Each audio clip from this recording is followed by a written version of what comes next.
the AB 2937 discussion possible action regarding ideas for possible resolution for consideration by the League of Arizona Cities and Towns Policy Committee, including discussion of a city OHV ordinance.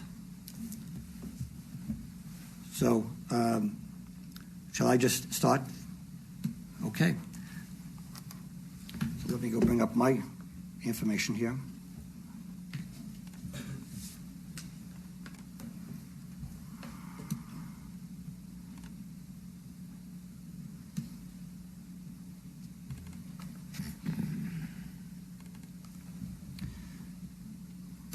Okay, so for those that aren't aware, I've been spending a lot of time for the past month meeting with many different companies, state and federal representatives, to talk about OHVs.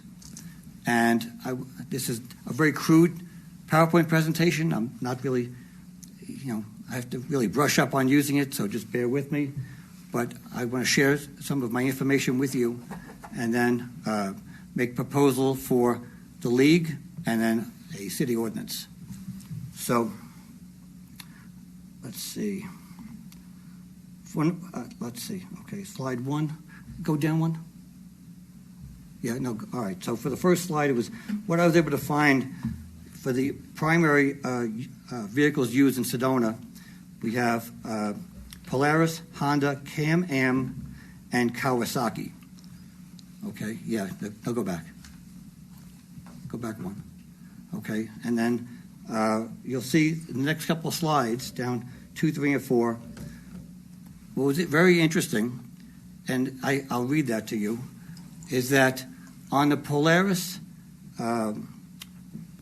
certificate of origin, it says this vehicle is not intended for and may not be registered for on-road use.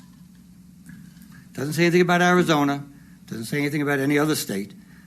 The manufacturer is saying not for on-road use. Next one. Again, same thing, so that's not an isolated vehicle. Next one. Polaris again. And then next one. Okay, and that's, I believe, is a Honda. Okay, yes. Also, certificate of origin says the same thing. It's really hard to read them, but that's what I'm indicating with the arrow. Okay, next one. So when you purchase a Polaris OHV, inside the owner manual, in this case it's on page 17, it states, and I'll have to read it because no matter what I do, you couldn't say it. Avoid operating on public roads, paved or otherwise. This vehicle does not have highway safety features that on-road vehicles may have, and that's airbags, anti-lock brakes, stability control, etc. If another vehicle collides with you, the likelihood of a serious injury or death may be greater. Also, you may not be able to avoid a crash or rollover if you make sudden or abrupt maneuvers such as swerving or emergency braking. Okay, and it continues, while it may be legal locally to drive on some public roads in specific parts of the country, your vehicle was not designed or certified as an on-road motor vehicle.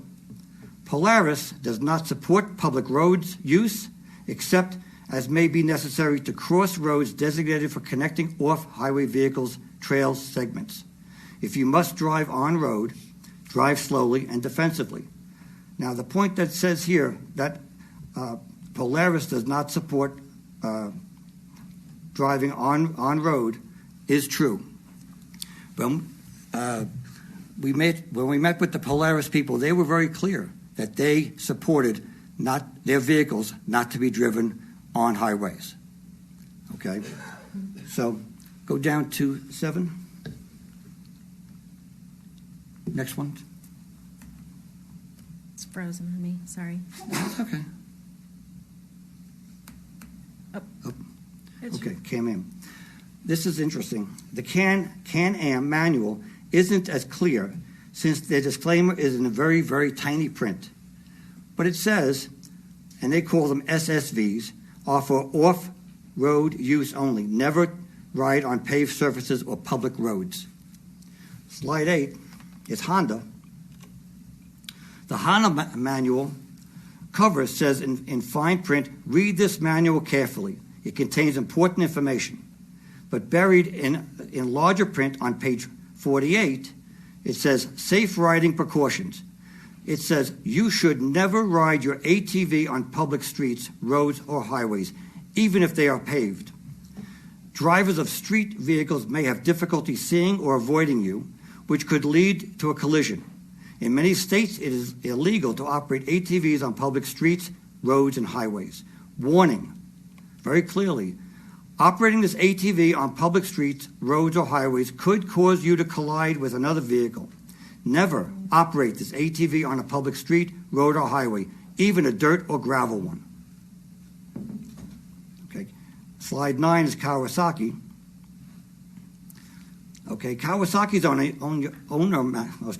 owner manual, buried on page 110, off-highway use only, and states use of this vehicle on public and paved roads is hazardous. This vehicle is designed and equipped for off-highway use only. Do not operate this vehicle on a public road or paved surface.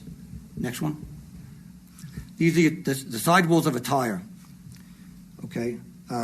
A sidewall tire not for highway service. The next one is ATV, UTV use only.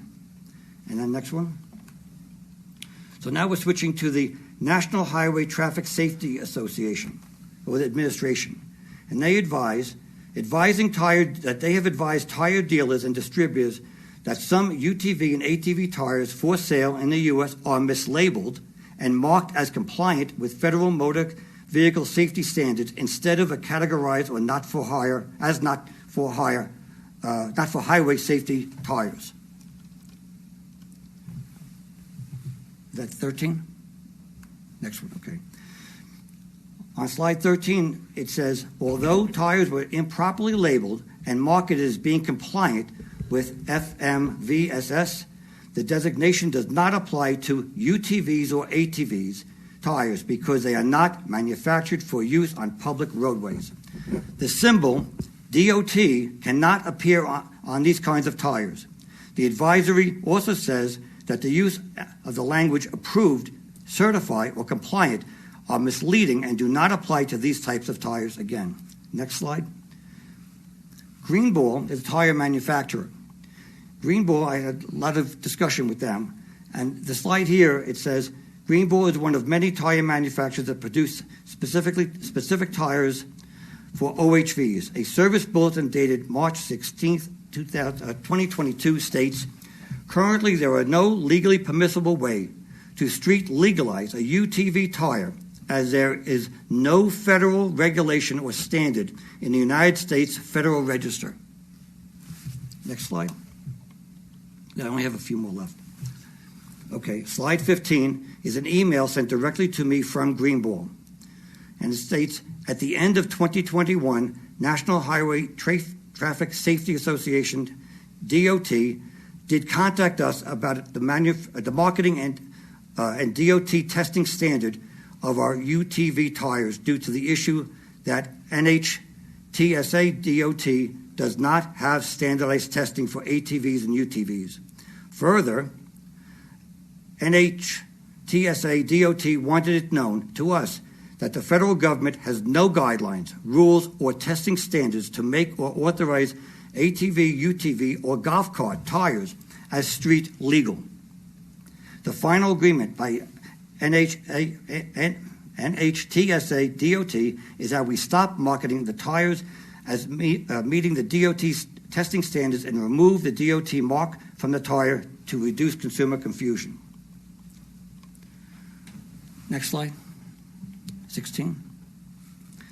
The service director from the UTV Tire Direct, it's a poor graphic, I admit, but that's the best I could find.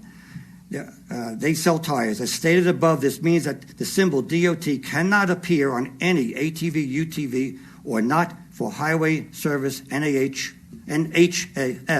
tire, and that manufacturers may not certify that such tires conform to the FMVSS or make any representation that such tires conform with the FMVSS.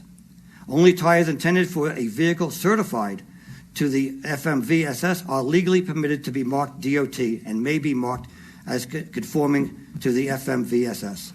Next slide. So, a trade association posts in their information service bulletin, tires that are designated as NHS, not for highway service, must not be used on in highway service. Okay, so we had, that's it for the slides. Thank you.